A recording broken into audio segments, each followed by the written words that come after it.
The movie opens with lonely British scholar Alethea while traveling to Istanbul, where she will give a conference about the connection between sciences and myths. When she gets off the plane, a strange-looking glowing man that nobody else notices tries to guide her luggage cart towards what he calls mystery, but when Alethea's colleagues show up, the little man runs away. Alethea tells her friends about what happened, and they jokingly reply she must have seen a jinn. Later during the conference, Alethea sees another strange glowing man among the audience that nobody else can see. When she begins explaining that the old gods became what we know as science and old myths are now metaphors, the weird man calls it rubbish and jumps on her, making her pass out. She wakes up only minutes later and her colleagues take her to her room while the audience offers a round of applause. After the conference is over, Alethea goes downtown to visit antique shops, ignoring her friends' worry and promising she feels fine. In one of these many shops, she finds a curious little blue bottle and decides to buy it instead of anything fancier. The next morning in the hotel, she washes the bottle and finally manages to open it, which releases a jinn that takes up most of the room's space. After trying different languages, Alethea discovers Jinn speaks Greek, and he gets to explain she mustn't fear him. He's beholden to her now and he'll grant her 3 wishes, although she can't ask for more wishes: eternal life, or the end of all suffering. While he talks, Jinn touches all the things around the room, turning on the TV and quickly getting to learn English through its transmissions. Then, Jinn asks Alethea for the wishes of her heart's desires, but Alethea is uncomfortable with the concept and needs to think about it. First, she shares part of her story that she's never told anybody. When she was a kid studying in an all-girls boarding school, she was already a very solitary person. One day, a mysterious supernatural boy began visiting her and keeping her company whenever she was having a hard time, telling her stories in a language only the 2 of them could speak. Not knowing for how long he'd stick around, Alethea began documenting everything about this boy, but the more realism she tried to insert, the more she started to doubt and she began feeling silly. After a while, she burned it all in the school furnace and since that day, she didn't see the boy anymore. The conversation is interrupted by the arrival of Alethea's breakfast, although she doesn't open the door until Jinn disappears. After putting on the "Don't Disturb" sign on the doorknob, Alethea turns around to find out Jinn has reduced his size and transformed the humble hotel breakfast into something more extravagant. To buy some time until she decides on a wish, Alethea asks how Jinn ended up inside her bottle, and he explains that's his 3rd incarceration because he's always been a fool falling for conversations with women. It all began when Jinn got in a relationship with his cousin Sheba, the queen of the land who was half Jinn and had a thick glade of black hair on her legs. Jinn was her plaything and her confidence, but he still felt free because he was allowed to come and go as he pleased. He hoped he could become her husband one day, but unfortunately, things changed with the arrival of King Solomon, who crossed the deserts just to woo her.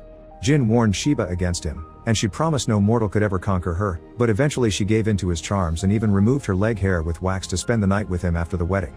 However, Solomon could sense Sheba's connection to Jinn, and using his magic skills, he imprisoned him inside a brass bottle and tossed it to a bird that dropped it in the middle of the Red Sea.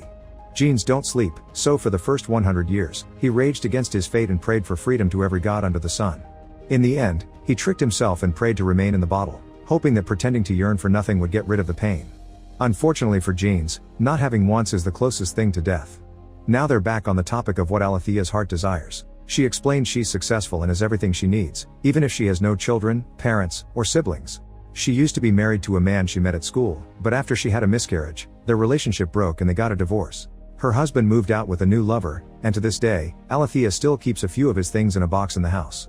Some time ago, her husband had told Alethea that she was incapable of reading feelings, and she agrees. The way her brain is wired makes her smart but also causes her solitude. This is why she likes stories, she can find feelings through them. Still, Alethea doesn't want her husband back, she felt freedom when she divorced. But as a storyteller, she's heard too many stories about Jinn's wishes always having a catch or cautionary tales that don't end happily. Jinn swears he's honorable, but Alethea doesn't listen and wonders if she can make no wishes at all. This causes Jinn to swell up in pain, confirming that wishes must be made to avoid bad consequences, and to prove the point further, Jinn tells Alethea the story of his 2nd incarceration. Fishermen found the bottle inside a fish, but because it was covered in a hard layer, they thought it was a rock and threw it away. The rock changed hands many times until it ended up as part of a wall, where Gultan found it while trying to climb up to spy on Prince Mustafa. Gultan lived as a slave in the palace's courtyard of the concubines and fainted when she opened the bottle to find Jinn. When she woke up, she quickly knew what to wish for. She wanted to be one of Mustafa's concubines. Jinn granted her the wish, and Gultan got to enjoy her new life after hiding the bottle under a heavy floor tile in a secret bathroom. While waiting for the other 2 wishes to come, Jinn wandered the place and learned about humans. That's how his attention fell on Hurrem, who was the Sultan's favorite slave. As a master manipulation, Hurrem sought to protect the throne in favor of her own sons instead of Mustafa, so she kept lots of eyes spying on the prince. Jinn worried Gultan could get caught in some awful political plan and tried to warn her, but she didn't listen and wished to become pregnant with Mustafa's baby. Meanwhile, the Sultan's warriors were worried about their leader becoming too soft for his position and were considering undermining him. Hurrem heard of this and told the Sultan that Mustafa was the one leading the soldiers in order to take the throne of his father, leaving the Sultan with a very hard choice to make. During all this, Gultan never tried to lay low. In fact, she paraded her swollen belly around the palace, certain that she was carrying the next prince. The Sultan heard about this and finally made his choice. He called Mustafa to his tent and killed him without even asking him about his loyalties. As soon as he learned of this, Jinn went to see Gultan to warn her they would come for her next and asked for the third wish, but she didn't believe him and run away straight into the assassin's hands. Jinn tried to help her, but one of the assassins was a follower of the devil Iblis and had the power to block him. Gultan was thrown into the sea, and while Jinn jumped to rescue her, it was already too late. Now, because of a third wish unperformed, Jinn was tethered to this world, unable to go to the realm of the Jinn until he could find another master. Alethea finds this story very ironic because it's exactly the kind of cautionary tale she has been talking about, where you're taught wishing has bad consequences. Jinn points out once again that making no wishes equals dooming him, and continues his story to back up his reasoning. After Gultan's death, Jinn wandered as an invisible force while his bottle stayed hidden under the floor tile. For 100 years, he tried to get people's attention to no avail, until one day, Princes Murad and Ibrahim were able to feel his presence and found the secret bathroom. They almost got to push the floor tile up, but they were interrupted by their mother Kosum, the Sultan's widow. Murad had long hair on his legs, indicating he was Sheba's descendant, so Jinn tried to follow him around to get his attention again. Unfortunately, Murad had to take over the throne at 14 and his life became all politics.